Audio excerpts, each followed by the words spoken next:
start off, just your opening thoughts on the first week of practice. Go ahead. First of all, I think it's an exciting time for women's soccer. When you look at this league and the leagues in the past, starting a fourth season has never been done before, and the fact that not only are we starting a fourth season, we're adding a new team in Orlando. So it's an exciting time. It's I think something that has been long in the making, and it shows to the strength of women's sports and women's soccer, and I think coming off of the World Cup, there's a lot of excitement. And when we look around the league, attendance figures, season ticket sales are up, revenue's up. So these are all amazing trends that we're looking to build on. Obviously, I think in our short time here in the league, we've come a long way, not only on the field but off the field, as far as how we do things. And I think we're on the right track to become one of the better teams in the world, as that's our goal, as Randy and I stated 3 years ago when we jumped into this. And we're really excited about this season. I think Randy and myself, we've really changed what our team looked like from when we first sat here 3 years ago till now.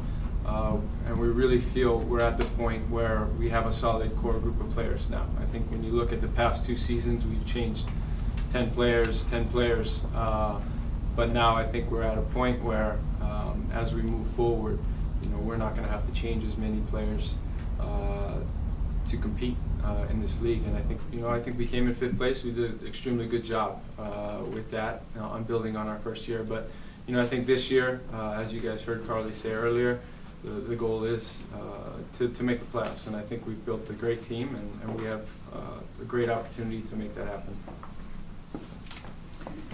Well, the first week's been great. I mean, when you have 5 or 6 months away from the field, it's always good to get back and kick a ball around a little bit. And I think in terms of the quality of the players and things, we're at our highest point right now, which only makes sense. I think when Brian and I talked about this, and we did this 3 years ago, we knew it wasn't going to be overnight. I think when you're an expansion team that starts out with 60 or 90 days to put a team on the field and get your front office together. We had that first year expansion team did a great job of competing and breeding kind of that foundation of how we wanted to be and how we wanted to compete. But it was a college team playing against pro teams. And last year I felt like there were a lot of changes that we made, that we were just trying to get the next best available player to give us that chance to make the playoffs. And, as Brian mentioned, we came within 6 points of doing that, so I think it was a big upgrade from year one. But I think we're finally at a point now, through the draft and through some of the moves we've made in the first couple of years, we're to a point now where we've got a really good base and a good foundation of players. Those of you that have been out this week already probably can, even if you're not complete soccer fans, you can probably just look and see on the field the comparison from what we have right now to even last year. We're much more athletic. All the testing that we've just done this week, the physical testing, it's off the charts in terms of our athleticism compared to where we were even last year. So I'm really excited about the group, and we've had some of the new players that have been here this week have really looked sharp, and I'm just excited about what lies ahead for us this season. Questions? Nailed it. Wow. Randy, can you talk about the draft picks? I mean, you got some real talent when you moved up in the draft. Yeah. I think, just seeing firsthand, you watch these kids play in college, and we know there's always that big jump of how they're going to adapt to a pro environment from college. But seeing Rachel Daly in this week and Janine Becky, those 2 guys look like they've just been here, and they look like they belong. Janine actually has even more pace than I even thought she did when I saw her playing, for Tech, and watching her with the national team, and even when they were here for the Olympic qualifiers. And then she got out here the other day, and it's like she was shot out of a cannon a couple of times. And I was teasing her about that she's even got another gear. But those two, obviously look very, very comfortable, with what we're trying to do. Even some of our new additions that we picked up, that weren't in the draft.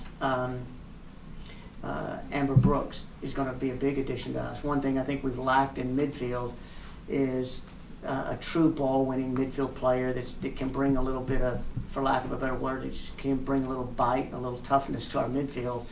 And Amber clearly does that. And not only can she have that physical element, she's good with the ball. And so I think this is going to, be a huge addition for us. So, Carrie Riccaro's doing really well in her recovery, the other pick that we had out of Notre Dame, and she's coming along nicely. So I think that's positive to see. So it's been great from what we've seen so far. Now I think the big key, like any new player, still is, they still got to come in and get used to the bright lights and the bigger crowds and used to playing against the Kim Littles, of the world. That's some of the top players in the world, and the adjustment that they can make to that, I think, will really tell the story. But so far, they haven't looked overwhelmed at all.